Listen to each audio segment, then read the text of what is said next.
kita tutup dengan doa kebaikan dunia akhirat yang biasa disebut juga dengan doa sapu jagat.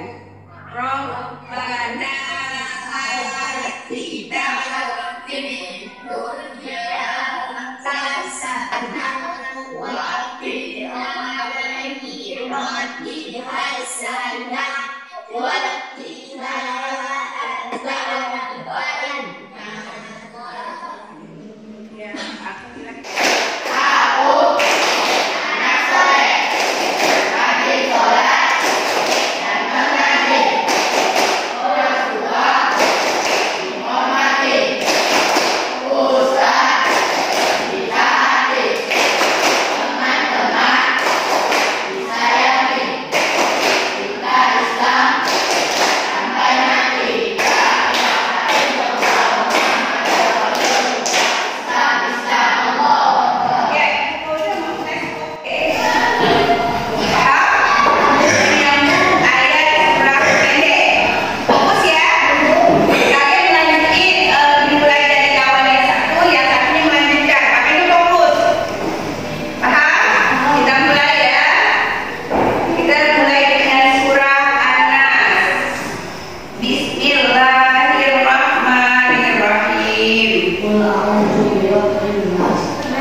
Saya akan menginspirasikan motivasi. dan cepat sebenarnya. Oh ya, silakan. Akan disampaikan. Hah? Boleh, silakan. Silakan. Sujud tilawah adalah sujud yang dilakukan oleh seorang muslim ketika mendengar atau membaca atau mendengar ayat-ayat saja. Iya, betul sekali. Nah, ini dari hostnya. Assalamualaikum dulu. Assalamualaikum. Demikian. Sekian dari saya. Assalamualaikum warahmatullahi wabarakatuh. Waalaikumsalam warahmatullahi wabarakatuh. Waalaikumsalam warahmatullahi wabarakatuh. Itu mana kan? Baik, good.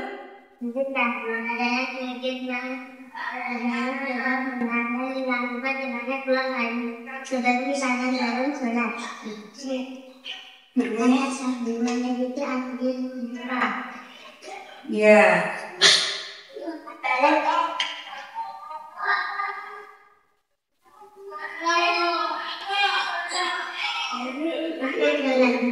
Ya Allah, Masya Allah. Ya benar, kan nanti ayat tepuk tangan. Oke, terima kasih. Assalamualaikum. Waalaikumsalam.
Dengarkan Bu Fauzia ini. Ini Bu Fauzia mengajarkan petugasnya. Yang petugas tahan yang pertama yang kedua, kakinya jangan mati bisa ya. Orang yang kedua menjaga toko. Menjaga toko. Ingat, yang tugas yang menjaga toko ini bukan hanya menjaga. Nanti ada petugas yang bertugas 3 kan?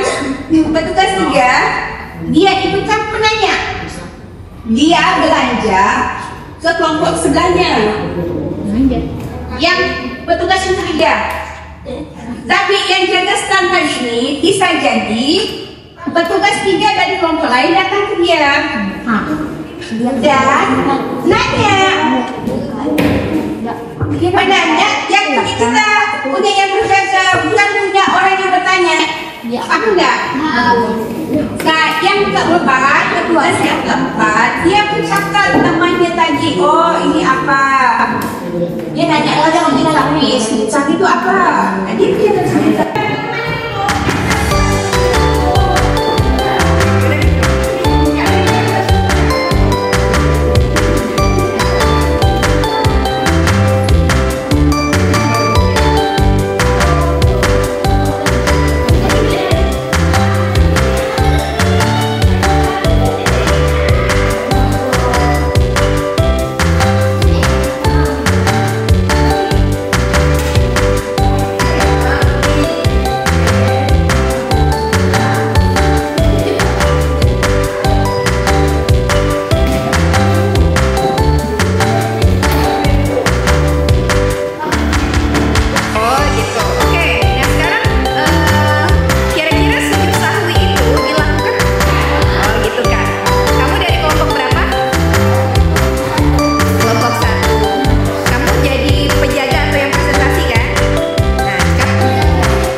Terus pada kondisi apa dilaksanakan sujud?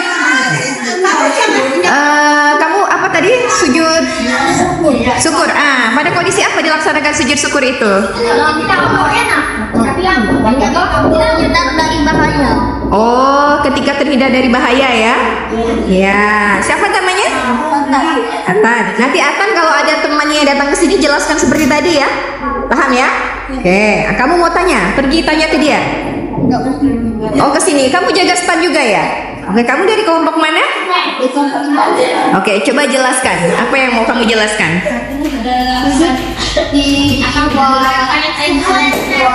Tilawah.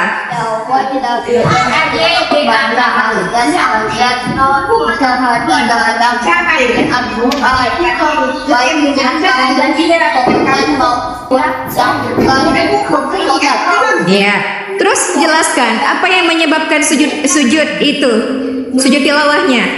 Kamu sujud apa tadi? Apa tadi yang menyebabkan sujud tilawah?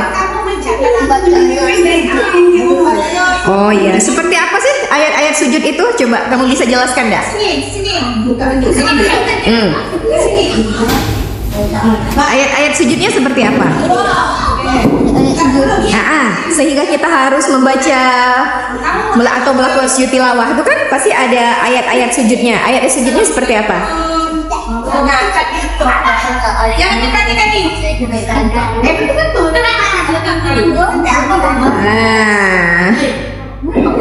Lupa agak?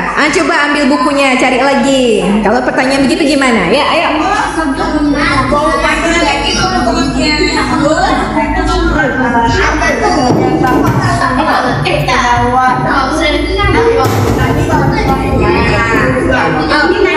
Penyebab tilawah apa? Tilawahnya akan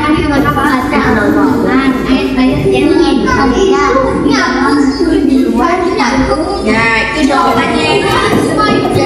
Dan kamu catat. Ada lagi yang mau menanyakan.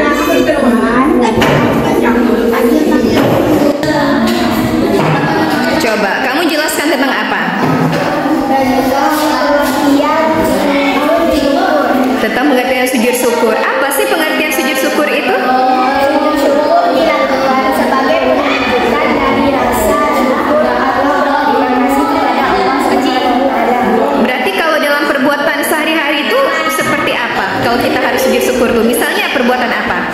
Kita dapat apa begitu?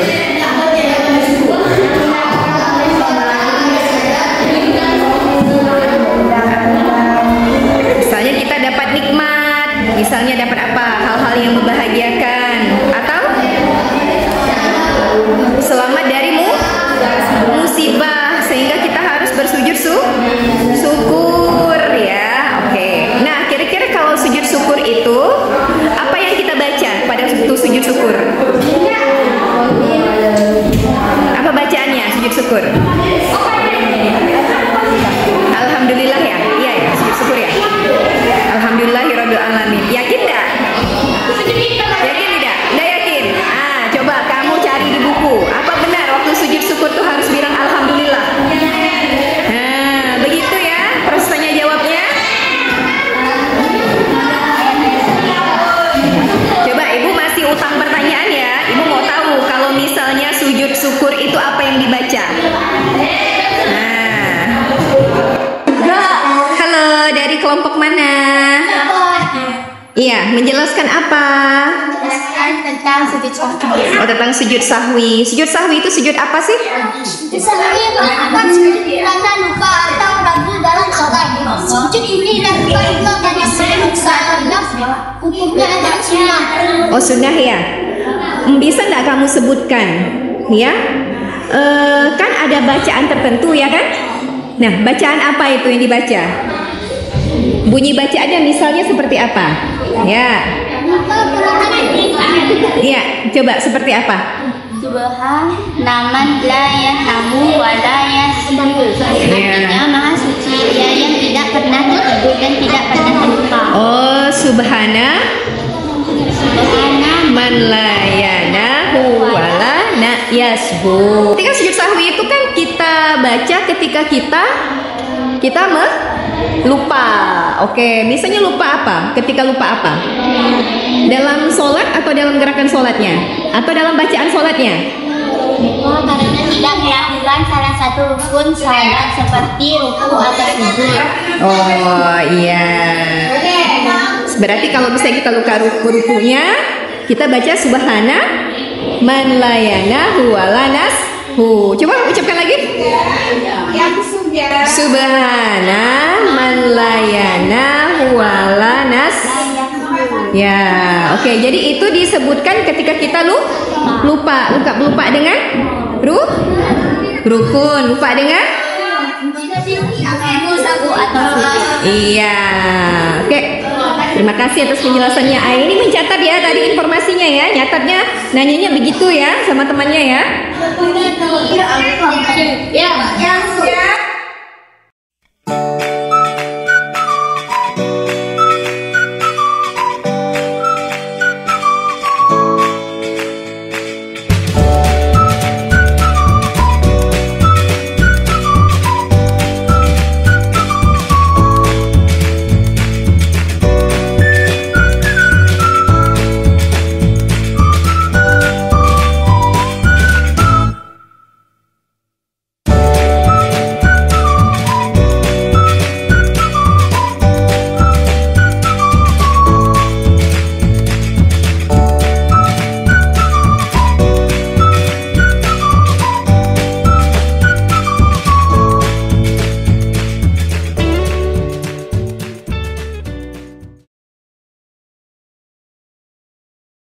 Ajarnya metode yang dilaksanakan adalah siswa membaca kurang lebih 10 menit di auditorium, kemudian mempresentasikan isi bacaan mereka.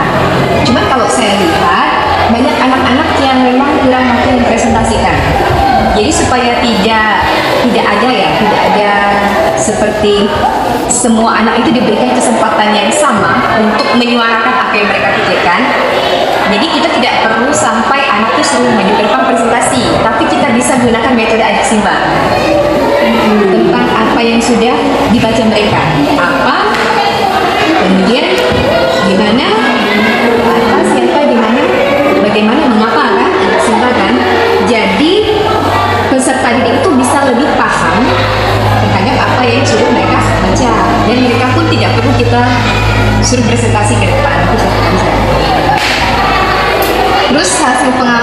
kegiatan inti ini saya rasa ini sudah cukup bagus dalam pengorganisasian kelompok menggunakan number heads together ya. Itu dihitung sampai dengan kesekian. Kemudian dibuatlah suatu kelompok heterogen beranggotakan 3 sampai 4 sampai detik ya dalam kelompok ya. Nah, tapi ada satu pertimbangan yang harus kita pertimbangkan. Kan kalau anak-anak heterogen ini kemampuan awalnya jadi macam-macam ya kan. Kau tuh harus punya radar. Oh, kelompok ini nih adalah kelompok campuran dari anak-anak yang memang ada yang kemampuannya kurang, ada kemampuannya sedang, ada kemampuannya lebih. Jadi waktu pembimbingan diskusi kelompok itu, Bapak harus dampingi secara lebih banyak ke kelompok yang memang memerlukan bimbingan lebih. Pasti ada kan tadi ya? Aku memang rata kan semua kemampuan ini. Tapi kalau tadi yang bisa tuh rata Bu.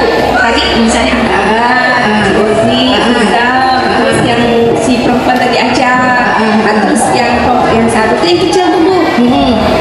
Kecil itu aktif. Nah jadi makanya alhamdulillah pas itu tadi tuh kena pas pencari yang satu. Nah cuman kena kawan-kawan nih tadi nih yang kayak tadi kan dia bisa, cuman dia pendiam. Nah jadi dapat lagi kawannya pun yang pendiam. Jadi dia tuh nggak bisa mau mengungkapkan, tapi ketika dia kawannya nanya atau saya bertanya dia bisa jawab. Nah, jadi mungkin catatan dari saya adalah anak yang memang dari satu kelompok itu secara mayoritas memang ada anak yang kurang, itu Bupal harus lebih banyak ke sana, gitu ya. Terus strategi pembelajaran ini kan ada langkah-langkah seperti mengorientasikan siswa pada masalah, kemudian mengorganisasikan grup untuk pengamatan strategi pembelajarannya. Di sini saya rasa catatan dari saya masih diutamakan kelompok siswa yang kemampuannya masih kurang tadi. Jadi lagi itu kan saya perhatikan ada anak yang memang benar-benar ngeblank.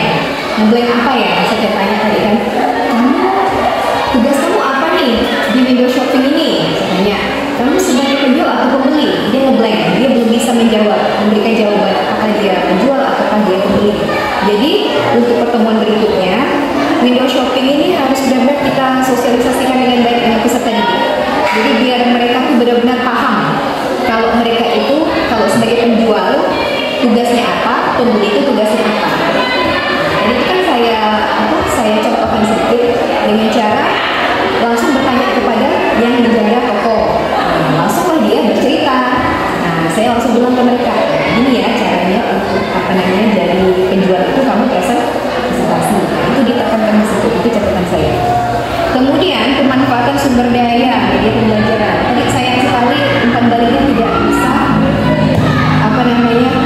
tertempel ya. Ya, tapi sebenarnya itu sudah bagus. Jadi gunakan tadi itu sudah menggunakan buku teks, sudah menggunakan teks tertulis ya untuk waktu ajar. Kemudian sudah ada double text, video, kertas, karton, presentasi sudah ada. Jadi rekomendasi saya ini nanti untuk umpan baliknya harus dijelaskan pada waktu Bu Po menjelaskan tentang window shopping. Jadi itu harus dituntut sampai Bu Po bilang, nanti kalau kalian sudah selesai berbelanja ilmu, ya kan, dari toko-toko yang kalian datangi, yang menurut kalian toko yang pelayanannya paling membuat kalian senang, berikan stempel ataupun stiker umpan balik. Nah itu dia. Nah, itu kan kayaknya terlewatkan ya.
meja mereka buka buku. Tapi sebenarnya resiko juga sedikit. Pas waktu mengambil buku, saya Ibu Fauza boleh nggak nih sebagai penanya selain ketawa mungkin meja sedikit lama ini boleh dilakukan sendiri atau jamaah ketawa gitu asal mulai dari ibu. Berarti nyangka diri saya itu bahwa bisa jadi nanti itu pertanyaan dari Berarti pada saat proses pembimbingan diskusi kelompok itu memperdalam saja di situ. Ketika mereka merasakan LKPD itu, berilah pertanyaan-pertanyaan yang lebih memperdalam pengetahuan mereka. Kalau cuma menjelaskan keadaannya, itu belum mengantisipasi pertanyaan tidak terduga. Tapi kalau untuk kembangkan pertanyaannya misalkan dengan coba bacaannya seperti apa atau contoh-contoh situasi keadaan dalam kehidupan sehari-hari di mana kita harus melakukan studi itu, nah itu kan bisa membuat mereka berpikir kritis kan. Nah itu dia. Jadi kalau misalnya nanti antisipasi waktu ya, mungkin waktunya tidak cukup untuk window shopping ini dipresentasikan semua. Jadi nanti kalau saran saya dipecah tidak apa-apa kegiatannya. Misalnya dalam pertemuan ini anak-anak itu baru bisa sampai dibimbing pada individu tidak di kelompok, nggak apa-apa di situ. Diarahkan dulu nanti atau berikutnya baru window shopping. Sekalian Bu Pau jelaskan dulu tentang window shoppingnya gitu. Nanti ya pertemuannya akan datang kita window shopping ya. Window shopping itu seperti ini. Jadi nanti yang sudah kalian diskusikan ini kalian presentasikan caranya seperti ini. Di situ nanti kesannya tidak tergesa-gesa. Jadi tidak mesti kita lakukan dalam satu pertemuan gitu kan ya. Karena di sini kan kalau saya lihat prediksi Alpha ini 2 kali 40 menit ini sepertinya di sini saya lihat. Nah, tata cara sujud sambil tilawah dan syukur sebagai sikap patuh terhadapnya sampai ke tata cara kan. Itu kan berarti kan memang perlu dalam kalau tidak ada 4 kali 40 menit jadi perpanjang waktunya agak dipanjangkan. Kemudian kalau kegiatan akhir, saya langsung kegiatan akhir ya. Di sini menyimpulkan proses pembelajaran, melakukan refleksi dan menginformasikan pembelajaran berikutnya. Tadi saya lihat sudah ada proses penyimpulannya, refleksi juga sudah ada, menginformasikan pembelajaran yang berikutnya yang saya lihat tidak ada. Nah, rekomendasi saya informasikan pembelajaran berikutnya.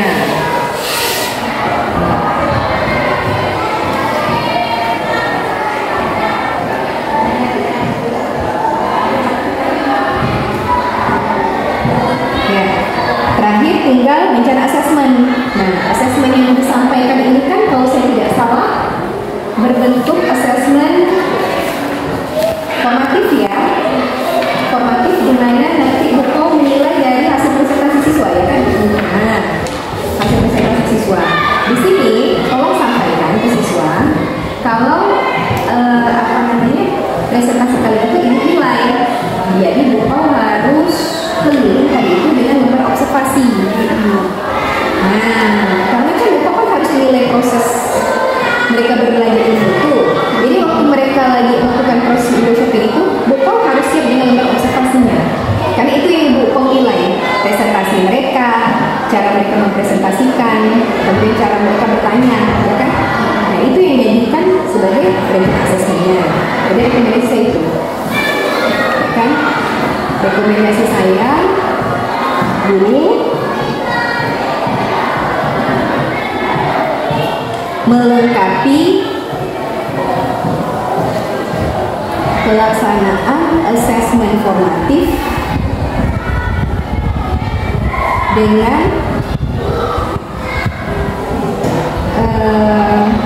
membawa lembar observasi penilaian kelompok.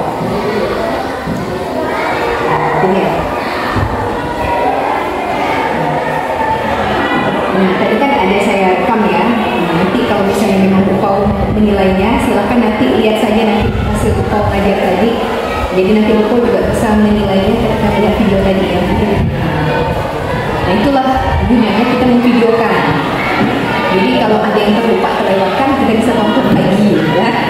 Kemudian di situ ke media pembelajaran, tolong buat ketika saya berada di belakang, saya melihat apa yang buku tulis di depan itu kurang jelas. Pertama, udahlah papan tulisnya bagus, ya. Yang kedua, papan tulisnya itu tidak dibersihkan dengan baik. Yang ketiga, apa yang buku tulis terlalu kecil. Jadi kalau misalnya memang apapun mau buku tulis di depan, tulis besar-besar, ya. Jadi nampak, seluruh siswa itu nampak, ya. Nah, oke, saya rasa itu saja. Jadi catatan observasinya itu berarti di sini adalah yang pertama harus tadi ya, yang kedua kembali, kemudian sebelum presentasi mengecek pertanyaan yang tidak mudah, terus kemudian informasi materi selanjutnya ya tadi dibilang, kemudian guru melakukan analisis matematik dengan observasi. Sip. Saja ya pas observasi kita. Ya, semoga pembelajaran berikutnya catatan-catatan ini bisa bermanfaat dan memperbaiki proses pembelajaran berikutnya. Sekitar sampai sudah selesai observasi. Thank you for watching this video until it is finished. If useful to you guys, please like and share this video. If you have any suggestions for us, leave a message in the comments field. Always support us by clicking the subscribe button, because it means a lot to us. To the next video. See you.